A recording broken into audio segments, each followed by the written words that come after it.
attempt to do a blooming orchid update live today, and we'll see how it goes. It's partly cloudy here today in Chicago, and when I first decided I'd do this, it was sunny in here and my orchids looked a lot better, but the sun has since disappeared behind the clouds.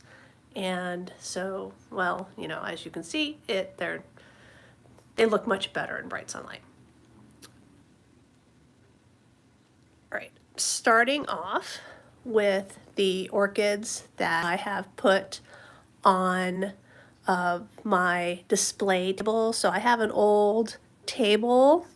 It's an old kitchen table that we first got when we got married 30 some years ago. And after we moved here and I got a very expensive Amish table, this one came here into my grow space.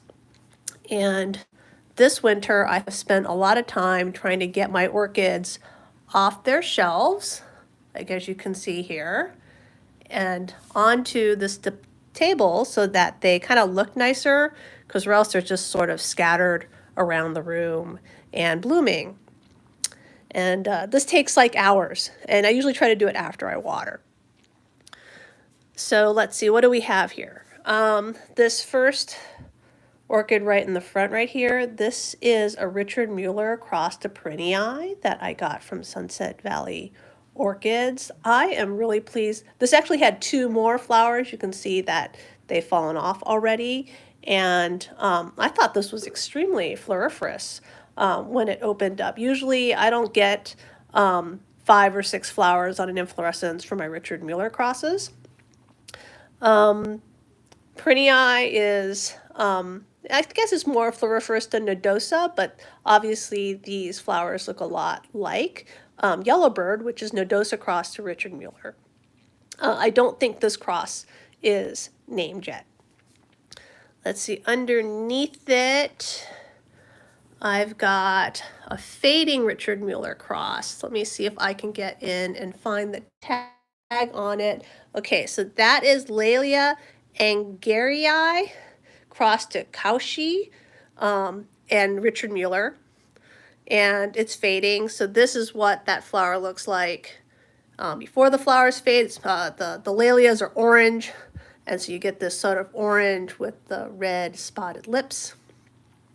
Right underneath it, right above or above it, from the fading flowers, we have a Cattleya aurantiaca. This is also from Sunset Valley Orchids.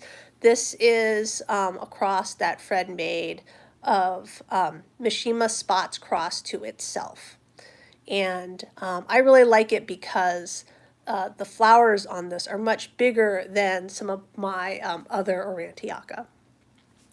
This white right behind it, this is Gorianthe Skinneri. I have an albiform. Normally this is purple. And I wasn't quite sure when I bought it. I got it from Orchid Trail, what I would think of the flowers on this. The first year it opened, they were kind of like closed up, but it's really opened up to be much flatter and broader.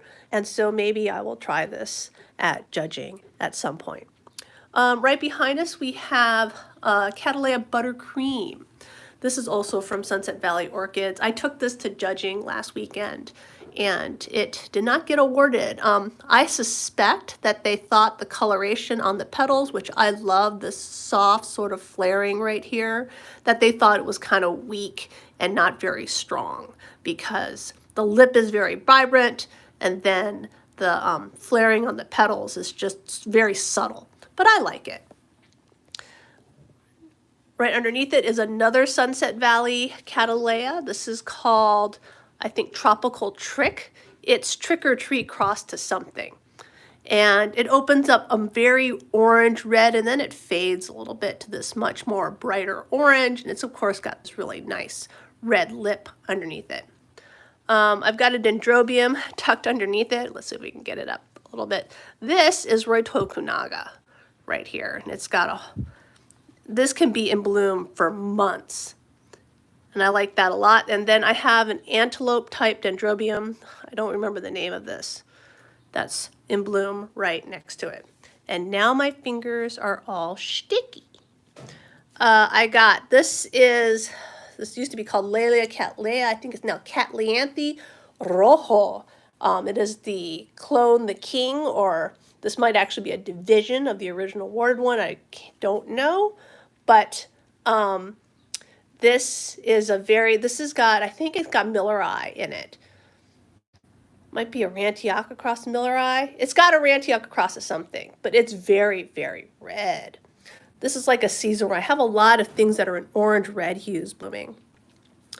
Another, this is actually from Oak Hill Gardens originally. It had a handwritten tag, and I think it was off Herman's breeding bench. I bought it right before Oak Hill closed, and so that's why I think it might actually be a division of the original awarded one. Then this right here is another Sunset Valley Orchid Cattleya. I don't know if I want to keep this. I'm not really a huge fan of the coloring on it. Again, it's sort of like buttercream. It has that bright pink lip, and it has this light flaring along the petals. But while on buttercream, right here, the flaring's a little bit more pronounced. On this one right here, it's very subtle, and so I just don't know if I like it. This one sort of crumpled because when I found it, it had opened up against a window. So let's see if I can figure out. So the tags are like back here. I got two bulbos down in there that aren't doing much, and this one is Best Martha Clark. So if you've ever seen Fred's Martha Clarks, you know those are. We have next to them, not blooming, are my cymbidiums that I got from Tension Orchids. They're potted up now. I'm trying to follow some new instructions on this by some guy named Jack out in California, who's supposedly like a Asian cymbidium expert for growing in the US. He grows his in Akadama. I don't have any Akadama. So I have some in moss, have some in basically fir bark and perlite. And his first instructions on this is that you pot them up, they come bare root, and then don't water for 2 weeks. So this weekend will be the first time that I water them since I got them and potted them up. Back here, this is Dendrobium phyllum. It's fading now. You can see how dry it is. I only got one inflorescence to bloom. She blooms off. So this is one of those deciduous dendrobiums, and it loses its leaves, and then it blooms off the naked canes, and it will bloom off old canes like this, but this one's kind of shriveled. Usually it wants to bloom off old canes that are kind of fat. Next to it, fading, totally fading. This was a Ludimaniana. You can see it's just going. And then I moved a whole bunch of my orchids to the north side of my grow space for the eclipse, like what now, 2 weeks ago? And they're still here. I have to move them back, but we have some tiny little blossoms like hiding here. So this is Ascocentrum, I guess. Is it been moved to Vanda now? This is Ampullaceae. So I have a purple Ampullaceae, or the pink form. I also have the orange Ampullaceae, and then I also have a white Ampullaceae, but you can see the white Ampullaceae is in the process of dying. I think I'm pretty much a little bit too dry and too cold for these in the winter, and so I really should probably stop growing Ampullaceae. But I love how the flowers look. Okay, let's go back. Look at the flowers. They're just so pretty and cute and wee. But again, I don't think I have the right conditions. So this back there is, I believe, Chrysotoxum. I'm not quite sure, and I can't really get back in there to look. It's in the same family as Thursiflorum and Densiflorum, and actually I don't think it's Chrysotoxum. No, I think this is Chrysotoxum. This is Chrysotoxum, and it puts out huge arches of flowers. They don't last very long, and it is like way tucked back in there on my shelf. So down here below that, I have my Gorianthe aurantiacas that are blooming, and they're of course all wedged in here. So I have a yellow form right here. I got this as a division from Sunset Valley Orchids. I got a red form right here of aurantiaca. I got this from Orchid Trail. This fading thing right here is actually Guatemalense. It's which is, I believe, aurantiaca crossed to Skinneri. And then I have my other Guatemalense way up there. And let's see, it's basically fading. It's been in bloom now like 6 weeks. 6 weeks. Let's see if I can go up a stepladder and not fall at the same time. So here is the Guatemalense fading. The flowers are just going. They've been very dry. See, they're just falling off. So that's also Skinneri by aurantiaca, but this is a very different color. It's a peachy pink, but of course, you know, once they're going, they just look white. This right here is a Leptodes that's going. Here's the fresher blooms on it. And this Leptodes, it's bicolor crossed to Politintoi.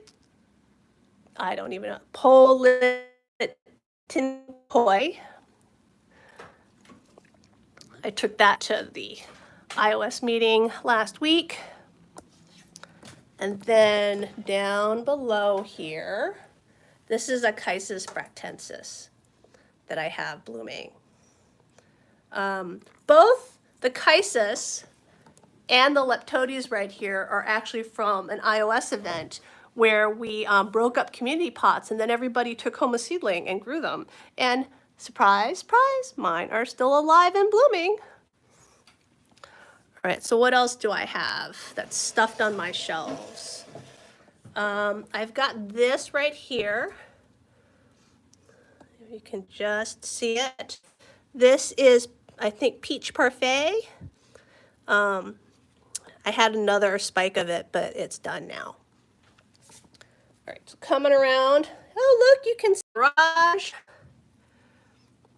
This right here is Nodosa crossed to Mark Jones. And it's actually a pretty small plant, which is really nice because Mark Jones can be huge.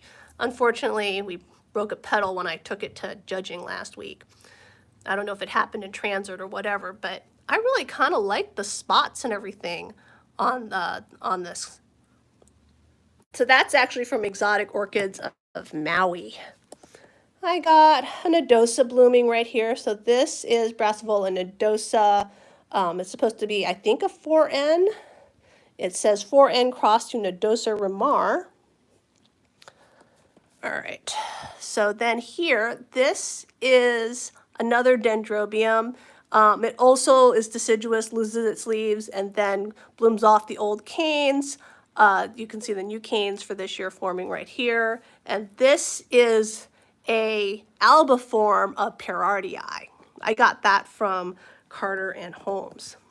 Okay, so this right here that we're looking at the back of, this is Cattleya nobilior. And amazingly, so this started opening up right before the Illinois Orchid Society show, or actually I thought it might even started while I was in Taiwan. And it has, amazingly, so nobilior, like Walkeriana, puts out spikes from the base right here, not at the apical of the pseudobulbs. It puts them out from the base. And it put out a second spike, and you can see I have buds. And so this is pretty good for nobilior. You usually get about 2 flowers, and I have 3 on this one. I've not taken this to judging because the flowers, by the time it opened up, of course, while I was away in Taiwan, and it was smashed into the window. And so some of the flowers have some damage on them. And then there's 2 more flowers right here. It's pretty happy. So that was a gift from Bill Rogerson. Okay, so coming around to the front right here of my rack, I have the two Phalaenopsis, two of them. I have another one that's downstairs that I got in Taiwan. The flowers have mostly made it. I mean, there's some damage from the whole transit thing, but you know, they're doing okay. And then I have this Encyclia. I think this is the Bractensis. Let me double check. Yes, this is the Bractensis. It's tiny, tiny little flowers. And I have a whole bunch more of Bractensis. Let me see if I can grab one out. Oh, that one's dead. So look, so I mounted them on these little tiny pieces of cork. Whoops, little tiny pieces of cork, and a few of them. So I had a whole community pot of these, and I tried to grow them like, you know, to grow them up in moss, and you know, they just totally failed. So I ended up mounting a whole bunch of them on little pieces of cork, and you know, like 2 or 3 of them are still alive. Like, see, like this one didn't make it. It's dead. All right. So let's see what else I have. Oh, someone's pawing me. It's Pinto. Say hello, Pinto. Okay, I have the fading blossoms of, I believe this is Fairy Moon Sweetie. It's a nobly typed dendrobium that's right behind him. Oh, which reminds me, my Awanagar apple blossoms are blooming. We're probably not be able to see them because they are stuck up against the windows. Okay, so this is another Richard Mueller cross. Oh gosh, this is, I think it is. Yes. Okay, it's this one. This one here, this plant over here. So this is a fantasy bird. Not Peter Lynn. Richard Mueller 4N by Angel's Fantasy Solar Flare. And I may have to pause briefly and fight off Pinto, who's now biting my ankle. All right, so I got a cochleata blooming right back there. And this right here is an Ascocentrum garryi.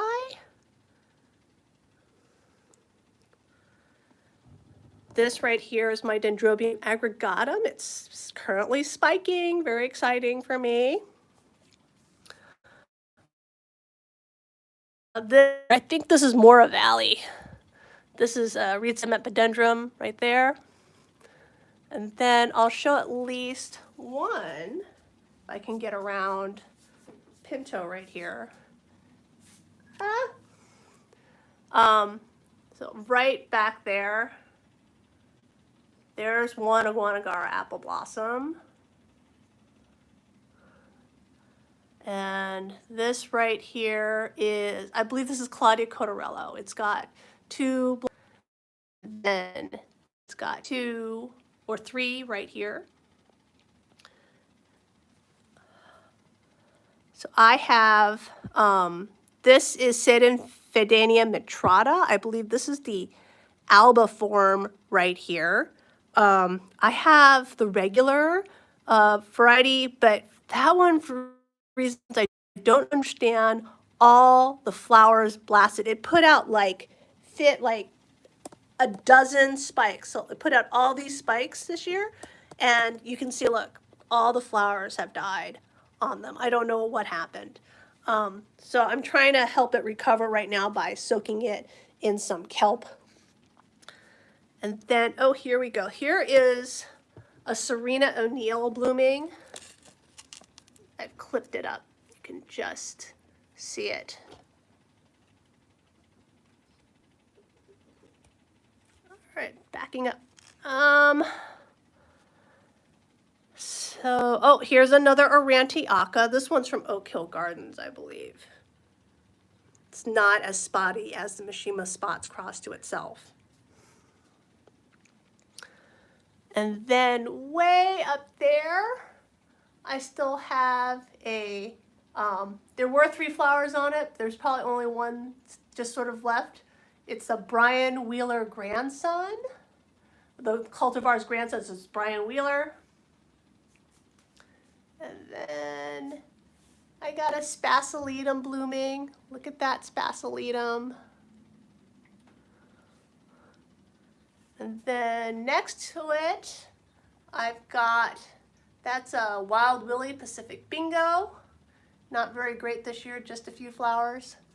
But you know, spasilitum always puts on a really good show.